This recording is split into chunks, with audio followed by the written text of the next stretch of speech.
All right, I'm JC, clinical exercise physiologist and cancer exercise specialist. And this is the second time I'm doing this episode. I literally spent an hour and a half, maybe more, reviewing this study that I have up in the screen.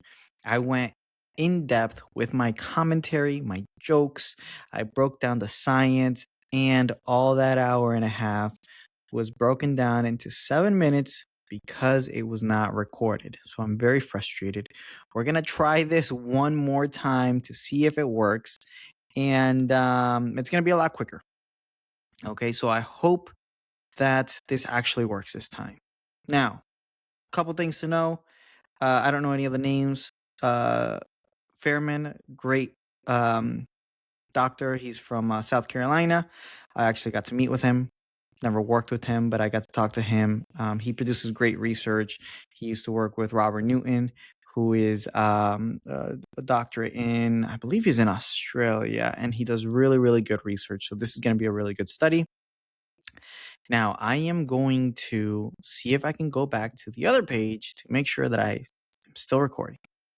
Okay, good. So I'm curious to know if I can move things from where I'm at. I can't. All right, that's fine too. So I'll go through it quickly because I did a whole in-depth breakdown and it did not work for me. So this time it'll be much quicker.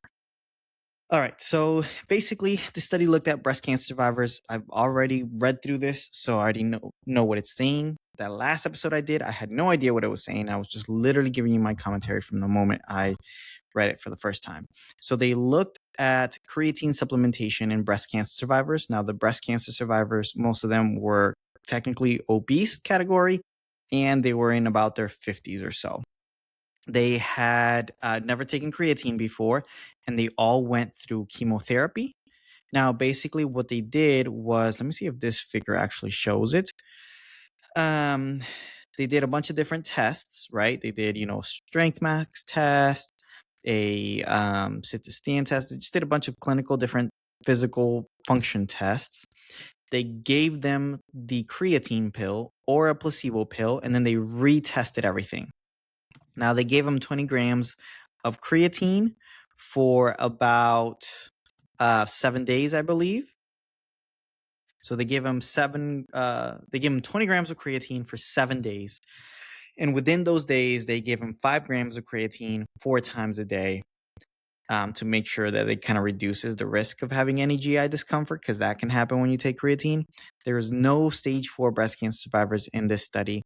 And it's a randomized study. It's a double-blinded study, which means that the people who received the pill did not know that they were getting which pill they were getting, and then the people giving the pill did not know which pill they were giving. So this is the highest quality research study, essentially, or one of the highest qualities of research study in terms of just how they decided to go about the study itself.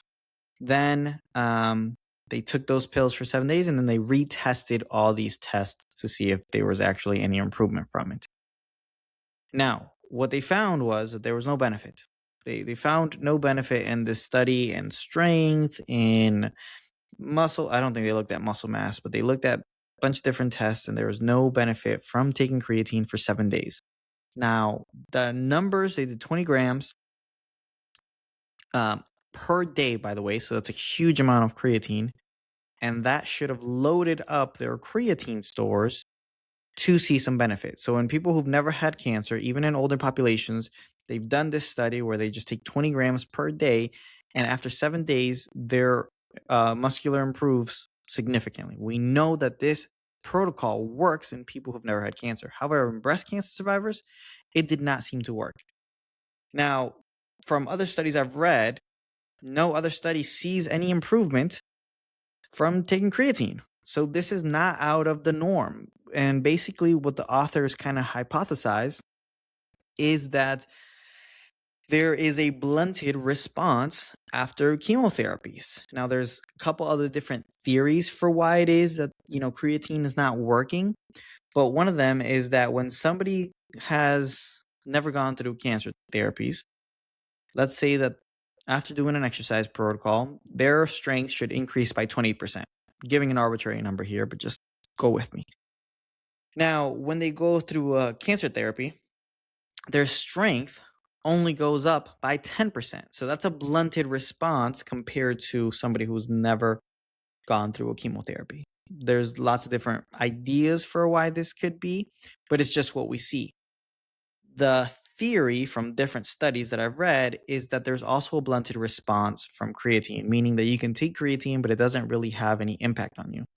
One of the ideas is that maybe there's too much inflammation going on for creatine to have an effect. Maybe, the stores aren't being filled up with 20 grams. This study did not look at the stores before and after taking creatine. So we don't even know if the creatine stores were actually even full or not from this. And from my understanding, I have not seen any study that has actually looked at that specifically, which would be a great study to do and to look at. A lot of the foundations of this study was very well done. Something that I would say is kind of a miss, and they kind of address it at the end, is that the tests that they did weren't really the best tests to do. And they say like, hey, we actually don't think these are the best tests to see any improvements. That being said, these are very standard tests to do, so it makes sense that they didn't. That wasn't like a bias of like, oh, let's just use these tests that don't show any improvement, because their goal was to show improvement. They're just saying that is potentially one flaw that could have resulted in no benefit from creatine. However, different studies who have used these tests see improvements. So there's also that perspective of like, well, in people who've never had cancer, they still see improvements in these tests, which is the rationale for using these tests in the first place. Um, so it's not really like a miss on this study for using the tests that they did. They did a 10 max rep test, things like that. Pretty standard tests to be using to see improvements in.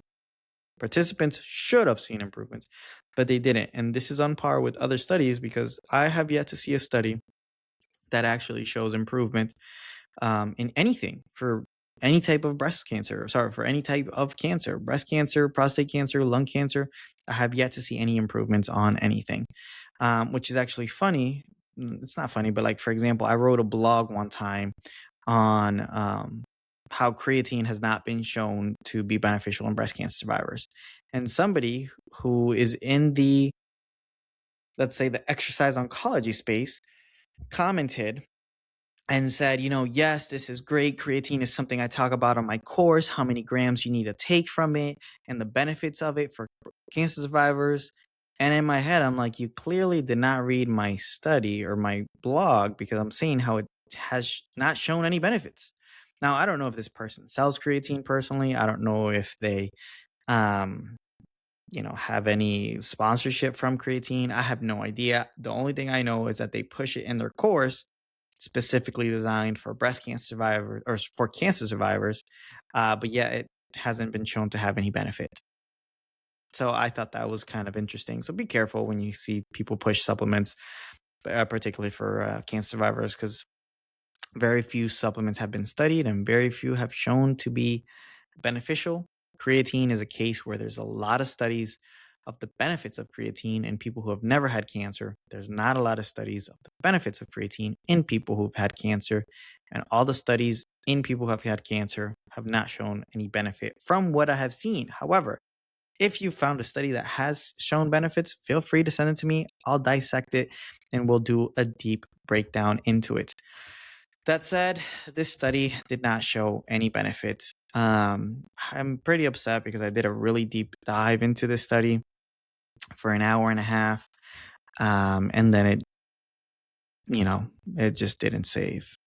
So most things in here were pretty standard, a double blinded study. Something that is important to note that I think is good is that they talked about a potential reasoning for the study not having any impact is that there's an aging effect in cancer survivors. So after or during chemotherapy, you feel like you have lots of aches and pains.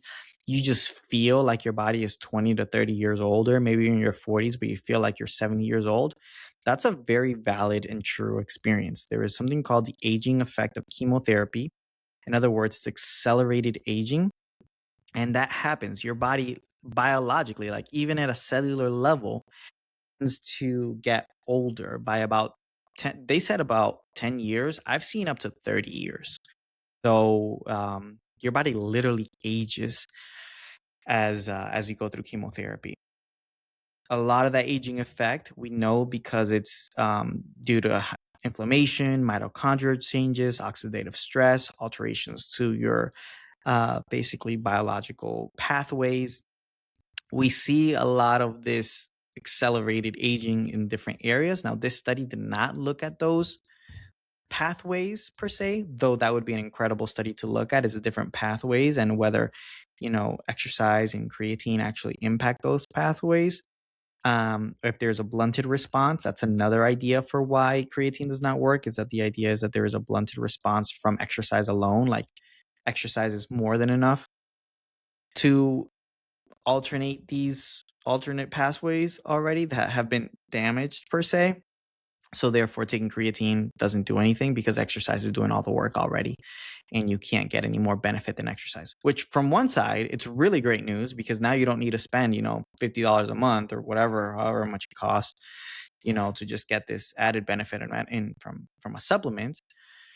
But on the flip side, it just kind of tells you like, hey, if you're a cancer survivor and you're taking creatine, you're kind of wasting your money. So you don't have to continue to do that. Now, I do believe that at some point we are going to see benefits from creatine. I just don't know when that is, what studies those are going to show any added benefit.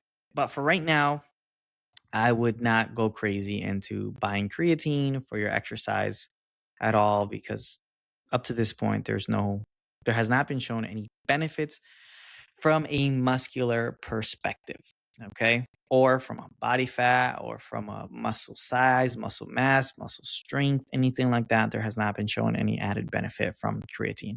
Now, just so you know, this study only looked at, you did a test, you took creatine, you did another test. They did not exercise with it.